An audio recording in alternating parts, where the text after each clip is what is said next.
चलिए स्टूडेंट्स, तो इस लेक्चर में हम स्टार्ट करते हैं कुलाम्स लॉ यानी कि कुलाम का नियम। लास्ट लेक्चर तक हम क्या पढ़ चुके थे कि जो दो चार्ज होते हैं यानी कि पॉजिटिव नेगेटिव या पॉजिटिव पॉजिटिव, वो एक दूसरे पे क्या लगाते हैं, फोर्स लगाते हैं। तो अगर उनका नेचर सेम होता है, दोनों पॉजिटिव हैं या दोनों नेगेटिव हैं, तो दोनों एक दूसरे को रिपेल करते हैं।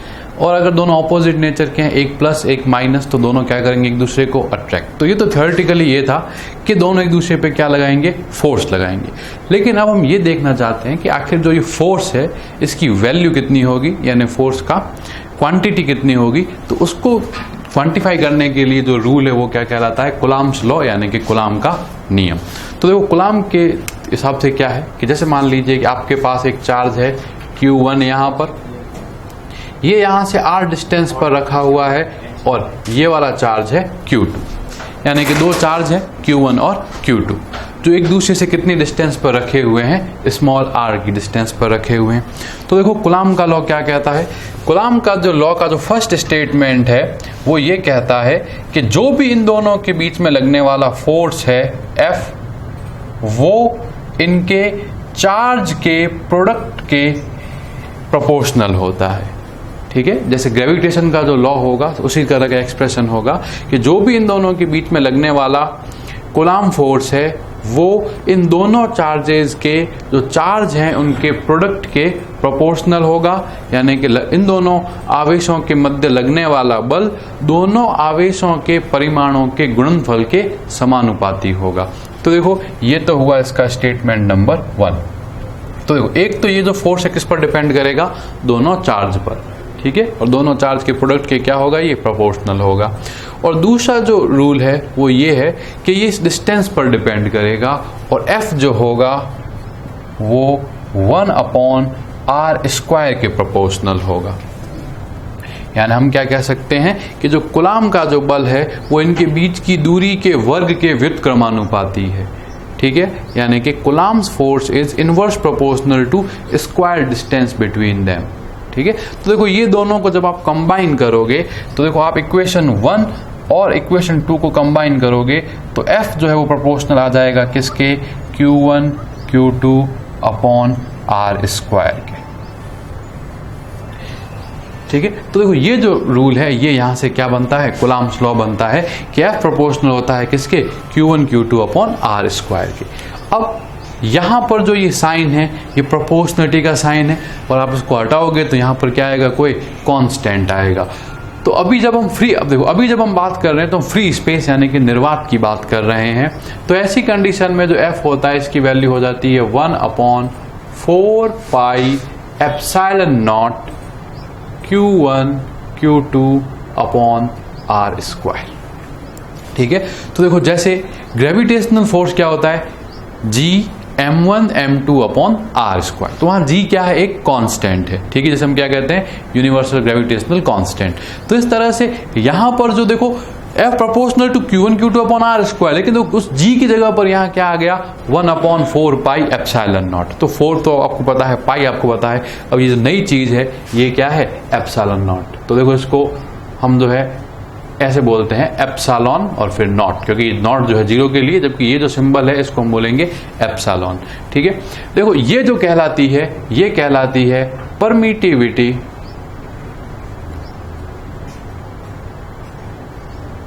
Of free space.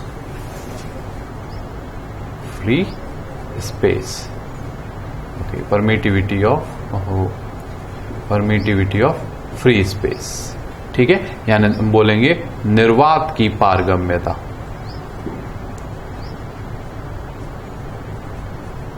और एप्सिलॉन नॉट की जो वैल्यू होती है वो होती है 8.82 × 10⁻⁻12। ठीक है, और उसके बाद इसकी यूनिट आ जाएगी एप्सिलॉन नॉट की कुलाम स्क्वायर पर न्यूटन मीटर स्क्वायर। आ गई ना ये चीज समझ आपको। तो ये क्या आ गई, इसकी यूनिट आ गई। तो देखो एप्सिलॉन नॉट की वैल्यू क्या होगी, 8.82 × 10⁻⁻12 कुलाम स्क्वायर पर न्यूटन मीटर स्क्वायर। क्लियर हुई ये चीज। तो देखो ये वाला जो है ये क्या कहलाता है, अल्टीमेटली कुलाम्स लॉ अपना यही है F क्या है 1/4πε0 Q1 Q2 upon R square, और एप्सिलॉन नॉट क्या है कि 8.82 × 10⁻⁻12 कूलम स्क्वायर पर न्यूटन मीटर स्क्वायर। ठीक है, अब हम थोड़ा सा एप्सिलॉन नॉट को देख लेते हैं, फिर वापस वहाँ पे आएंगे। अब हम क्या करते हैं, इसकी डायमेंशन निकालते हैं एप्सिलॉन नॉट की। तो इसकी हमें क्या निकालनी है, वीमा निकालनी है। तो क्या करिए, सबकी वीमा पुट करिए। तो देखो कूलम स्क्वायर मतलब A/T का स्क्वायर, आप लोगों को पता है ये चीज ऑलरेडी कि कूलम क्या होता है A/T। इस तरह से न्यूटन क्या होता है ML/T-2। ठीक है, फिर इस तरह से मीटर स्क्वायर क्या हो जाएगा L स्क्वायर। तो देखो ये क्या बना, देखो ये बना A²T² अपॉन M, नीचे L कितना हो गया 3, 1 और 2 3, और फिर ये कितना हुआ T-2। अब सब ऊपर चला जाएगा। देखो ये क्या बना M-1, ठीक है, M-1 हुआ। फिर L क्या हो गया -3, ऊपर गया, तब T कितना हो गया 4 और A कितना हो गया 2। ठीक है, तो ये जो आया हमारा, ये क्या आ गया एप्सिलॉन नॉट की डायमेंशन आ गई। क्लियर हुई ये चीज। अब ये तो आपको याद रखनी है, क्योंकि एज आपके जो बोर्ड के क्वेश्चंस आएंगे उनमें आपको डायरेक्ट बता सकता है कि एप्सिलॉन नॉट की डायमेंशन क्या होगी, तो आपको निकालना आना चाहिए। लेकिन हम जो है हम बार बार इस पूरी कैलकुलेशन को नहीं करेंगे, क्योंकि देखो अगर आप कैलकुलेशन करते हो तो क्या करना पड़ेगा, इस चीज को यहाँ पुट करना पड़ेगा, फिर बार बार क्या करना पड़ेगा सॉल्व। तो हम क्या करते हैं कि ये जो क्वांटिटी है कौन सी 1/4πε0, इसको हम क्या बोल देते हैं K। ठीक है, और इसकी हम वैल्यू कैलकुलेट कर लेते हैं। तो K की वैल्यू क्या हुई 1/4 इंटू पाई मतलब 3.14 into epsilon not it is 8.82 into 10⁻⁻12। तो आपको याद रखना है K को सॉल्व करने पे आ जाता है 9 इंटू 10⁻9। तो हम आ गई नीचे, K को सॉल्व करने पे क्या आ जाएगा 9 इंटू 10⁻9, और इसकी जो डायमेंशन हो जाएगी वो हो जाएगी न्यूटन मीटर स्क्वायर, यूनिट जो हो जाएगी वो हो जाएगी न्यूटन मीटर स्क्वायर पर कूलम स्क्वायर। आ गई ना ये चीज समझ आपको। ठीक है, तो हम जो है अल्टीमेटली K की वैल्यू का यूज करेंगे, और K की वैल्यू क्या है 9 इंटू 10⁻9 न्यूटन मीटर स्क्वायर पर कूलम स्क्वायर। तो अगर अब हम फाइनली देखें कि जो फॉर्मूला हम यूज करने वाले हैं कूलम्स लॉ में वो क्या होगा, F is equal to K Q1 Q2 upon R square. ठीक है, और जहां K की जो वैल्यू है वो क्या है 1/4πε0, और इसका न्यूमेरिकल वैल्यू है मान है 9 × 10⁻9 न्यूटन मीटर स्क्वायर पर कूलम स्क्वायर। ठीक है, तो ये चीज हमें क्या करनी है, यहाँ ये वाला फाइनल जो है फॉर्मूला याद रखना है, किसके लिए कूलम्स लॉ के लिए। ठीक है, तो जब भी आप K Q1 Q2 upon R square लिखेंगे तो उसके पास में जब है K इक्वल टू 1/4πε0 लिख देंगे, और अगर मैं न्यूमेरिकल क्वेश्चन सॉल्व करेंगे तो इस K की जगह पे 9 इंटू 10⁻9 न्यूटन मीटर स्क्वायर पर कूलम स्क्वायर जो होगा इसका यूज करेंगे। तो देखो ये जो हमने पढ़ा ये क्या था, कूलम्स फोर्स था। ठीक है, अब देखो ये जो चीज है एप्सिलॉन नॉट, देखो ये एप्सिलॉन नॉट क्या कहला रहा है, ये एप्सिलॉन नॉट कहला रहा है परमिटिविटी ऑफ फ्री स्पेस, यानी कि निर्वात की पारगम्यता। तो क्वेश्चन ये क्या, निर्वात यानी कि फ्री स्पेस के अलावा कोई और मटेरियल होगा, कोई और मीडियम होगा, तो उसके लिए क्या होगा। ठीक है, तो देखो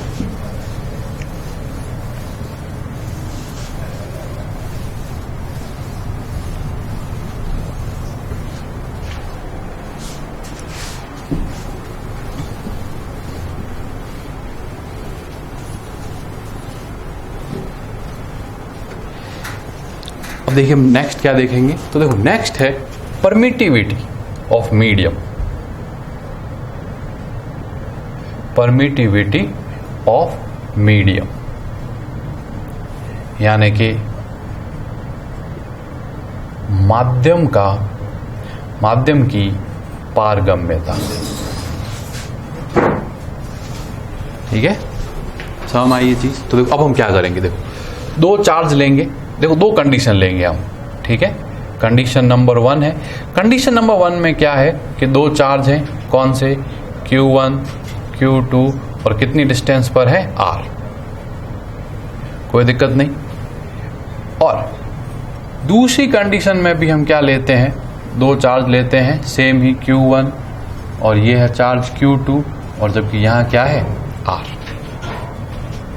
ठीक, तो आप पूछोगे इनमें डिफरेंस क्या है। तो देखो ये वाला जो सिस्टम है ये हमने रख रखा है फ्री स्पेस में, यानी कि निर्वात में, जबकि ये किसी भी मीडियम के अंदर है, यानी ये जो है कोई ना कोई क्या है माध्यम के अंदर है।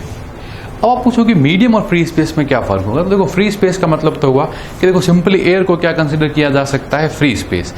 जैसे मान लीजिए कि दो चार्ज है आपने एयर में रखे, तो आप उन दोनों चार्जेस को वाटर में भी रख सकते हो, ग्लास में भी रख सकते हो, ठीक है, या वुड में भी रख सकते हो।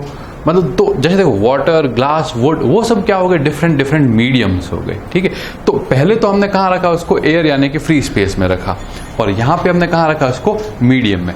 तो देखो आखिर होता क्या है कि जो बिहेवियर है चार्ज का, देखो चार्ज की वैल्यू सेम है, चार्ज उनके बीच की डिस्टेंस सेम है, लेकिन फिर भी उनके बीच लगने वाला जो फोर्स है वो क्या हो जाता है, चेंज हो जाता है। तो उसका रीजन क्या होता है, मीडियम। और मीडियम का भी कौन सी प्रॉपर्टी, परमिटिविटी यानी कि पारगम्यता। ठीक है, तो देखो क्या होगा, यहां पर जो फोर्स लगेगा इसको अपन बोल देते हैं FO। FO का मतलब क्या हुआ कि फ्री स्पेस की बात कर रहे हैं। तो देखो ये कितना हुआ, 1/4 pi epsilon not Q1 Q2 upon R square. ये मैंने आपको बताया कि देखो फ्री स्पेस के लिए तो फॉर्मूला यही होगा। ठीक है, अब जो मीडियम की परमिटिविटी है उसको अपन क्या लेंगे, एप्सिलॉन। ठीक है, और जो फ्री स्पेस की परमिटिविटी होती है उसको अपन क्या लेते हैं, एप्सिलॉन नॉट। तो देखो मीडियम में लगने वाला फोर्स क्या हो जाएगा, 1/4 पाई। अब ये जो एप्सिलॉन नॉट है ये फ्री स्पेस के लिए है, तो मीडियम के लिए परमिटिविटी अगर एप्सिलॉन होगी तो ये यहां क्या आ जाएगा, एप्सिलॉन आ जाएगा। क्लियर हुई चीज, बाकी वाला एक्सप्रेशन तो सेम ही रहेगा, यानी ये क्या आ जाएगा, Q1 Q2 upon R square. ये हुआ इक्वेशन नंबर 2। क्लियर हुआ। अब अपन क्या करते हैं कि फ्री स्पेस में लगने वाला फोर्स अपॉन मीडियम में लगने वाले फोर्स का रेशियो निकाल देते हैं। क्लियर हुई ये चीज, फ्री स्पेस में लगने वाला फोर्स और मीडियम में लगने वाले फोर्स का रेशियो निकालते हैं। तो देखो ये क्या आया, ऊपर क्या आया, 1/4 pi epsilon not Q1 Q2 upon R square divided by 1/4 pi epsilon Q1 Q2 upon R square. तो देखो ये टर्म कैंसिल हो गई, ये टर्म भी कैंसिल हो गई, और ये क्या बना, ये बना 1/एप्सिलॉन नॉट डिवाइडेड बाई 1/एप्सिलॉन, जो किसके इक्वल आ जाएगा, एप्सिलॉन अपॉन एप्सिलॉन नॉट के, यानी कि F0 अपॉन FM किसके इक्वल आ गया, एप्सिलॉन अपॉन एप्सिलॉन नॉट की। क्लियर हुई ये चीज। अब आप देखना यहां पर जो ये क्वांटिटी है एप्सिलॉन अपॉन एप्सिलॉन नॉट, इसको अपन बोलते हैं एप्सिलॉन R, और एप्सिलॉन R कहलाता है relative permittivity of medium. Permittivity of medium, यानी कि माध्यम की अपेक्षित पारगम्यता।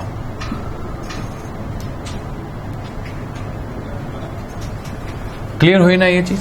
तो एक तो इक्वेशन हमारे पास ये आई, ठीक है, और एक इक्वेशन हमारे पास ये आई, और एप्सिलॉन आर को अपन क्या बोल रहे हैं, रिलेटिव परमिटिविटी ऑफ मीडियम, यानी कि FO अपॉन FM जो है वो किसके इक्वल हुआ, एप्सिलॉन आर के। तो अगर आपको कोई ये पूछे कि किसी भी मीडियम की रिलेटिव परमिटिविटी क्या होती है, तो देखो उसकी सीधी डेफिनेशन क्या होगी कि दो इक्वल चार्जेस को अगर इक्वल डिस्टेंस पर रखा जाए तो उनके बीच में फ्री स्पेस में लगने वाला फोर्स और मीडियम में लगने वाले फोर्स का जो रेशियो है, ठीक है, वो क्या कहलाएगा, रिलेटिव परमिटिविटी। यानी कि दो समान आवेशों को समान दूरी पर रखा जाए तो उनके बीच निर्वात में और माध्यम में लगने वाले बलों का अनुपात क्या कहलाएगा, अपेक्षित पारगम्यता कहलाएगी। और ये जो एप्सिलॉन आर की डेफिनेशन है वो इस साल आपको बोर्ड में पूछी गई थी। ठीक है, तो ये चीज अपन याद रखेंगे कि किसी भी फ्री स्पेस में और मीडियम में लगने वाले फोर्स का रेशियो क्या होता है, एप्सिलॉन आर। और देखिए, और ये तो इस इक्वेशन से आया हमारा। अब इस इक्वेशन का यूज करें तो कोई भी मीडियम की परमिटिविटी क्या हो जाएगी, एप्सिलॉन, वो हो जाएगी epsilon naught into epsilon R. ठीक है, तो ये यहाँ तक जो है ये क्या होता है हमारा परमिटिविटी ऑफ मीडियम होती है। तो आज के लेक्चर में हमने ये देखा कि क्या कूलम्ब्स लॉ है, किस तरह से कूलम्ब्स लॉ के अंदर एप्सिलॉन नॉट और के की वैल्यू डाली जाएगी, और फिर इसकी परमिटिविटी और रिलेटिव परमिटिविटी क्या हो।